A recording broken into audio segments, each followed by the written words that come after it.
लेकिन राष्ट्रपति भवन में सोमवार को इतिहास रचा गया। जस्टिस सूर्यकांत ने देश के 53वें मुख्य न्यायाधीश के तौर पर शपथ ली।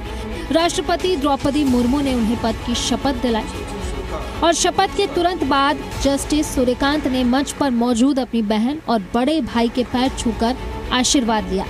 शपथ के दौरान खास बात ये रही कि Brazil, Bhutan, Kenya, Malaysia, Mauritius, Nepal और श्रीलंका कुल 7 देशों के मुख्य न्यायाधीश समारोह में मौजूद रहे। भारतीय न्यायपालिका के इतिहास में ये पहला मौका है जब इतने बड़े अंतर्राष्ट्रीय न्यायिक प्रतिनिधि मंडल ने सीजेआई का शपथ ग्रहण देखा।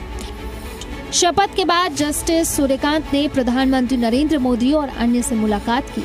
पूर्व सीजेआई बीआर गवई ने भी अपने उत्तराधिकारी को बधाई दी और एक नई परंपरा स्थापित करते हुए अपनी आधिकारिक गाड़ी राष्ट्रपति भवन में ही उन्हें सौंपी।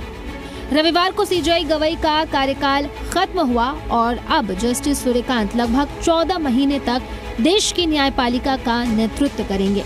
उन्होंने सुप्रीम कोर्ट के कॉलेजियम प्रमुख के तौर पर भी सोमवार से कामकाज संभाल लिया। सूर्यकांत पढ़ाई में हमेशा बहुत तेज थे।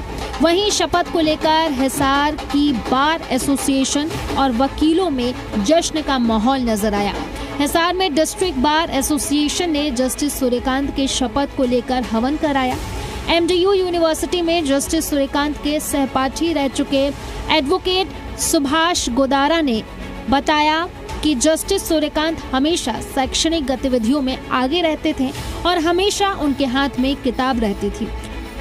शपथ समारोह के बाद हिसार बार रूम में आज जमकर ढोल नगाड़े बजाकर जश्न मनाया गया। की असीम कृपा इस बार के ऊपर, इस प्रदेश पे, इस शहर पे, कि सूर्यकांत जैसे लोग इस धरती पर पैदा हुए जो हमारे लिए हमेशा के लिए प्रेरणा का स्रोत रहेंगे आने वाले समय के लिए।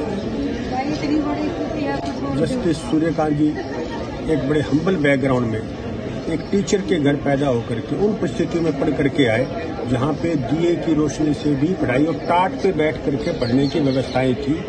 वहाँ से निकल करके आना और मैंने उनको पढ़ाई के दौरान मेरा उनसे संपर्क हुआ जब हम लॉ में पढ़ते थे एमडी यूनिवर्सिटी रोहतक के अंदर। वो मेरे से 1 क्लास सीनियर थे, तो हम उनको देखते थे तो हम भी उनको देखते ही रह जाते थे कि वो हमेशा उनकी हाथ में कोई ना कोई किताब होती थी। हमने उनको कभी बिना किताब के नहीं देखा। दे वर सच ए स्टूडियस पर्सन। हरियाणा के हिसार जिले के पेटवाड़ गांव के साधारण परिवार में जन्मे सूर्यकांत आज न्यायपालिका की सर्वोच्च कुर्सी पर है, लेकिन जड़ों से जुड़ाव अब भी वैसे ही है। गांव के स्कूलों के टॉपर्स को सम्मानित करना हो या पूर्वजों के नाम वाले तालाब पर जाना, जस्टिस सूर्यकांत हर बार गांव आकर ये परंपरा निभाते हैं।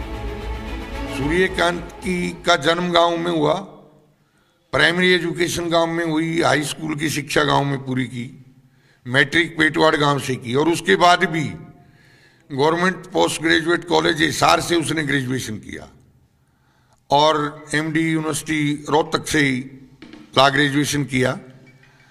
तो सूर्यकांत की गांव के बारे में बड़ा वो संवेदनशील है। जब भी यहाँ आता है बच्चों को पुरस्कार देने के अतिरिक्त बच्चों के साथ काफी बतियाता भी है, बच्चों की मॉरल बूस्टिंग भी करता है। और एक विशेषता सूर्यकांत में ये है कि वो जब भी आता है हमारे खेत में, एक हमारे पूर्वजों का तालाब है हमारे अपने घर के खेत में, उस तालाब का जीर्णोद्धार करवाया सूर्यकांत ने।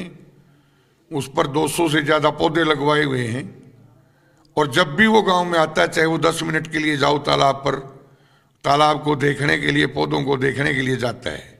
उसका पर्यावरण के प्रति और वन्य जीवों के प्रति विशेष लगाव है। न्यायपालिका में पारदर्शिता, सरलता और संवेदनशीलता के लिए पहचाने जाने वाले जस्टिस सूर्यकांत से देश को अब नई न्यायिक ऊर्जा और कार्य संस्कृति की उम्मीदें हैं। जी मीडिया के लिए हिसार से शशि नायर की रिपोर्ट।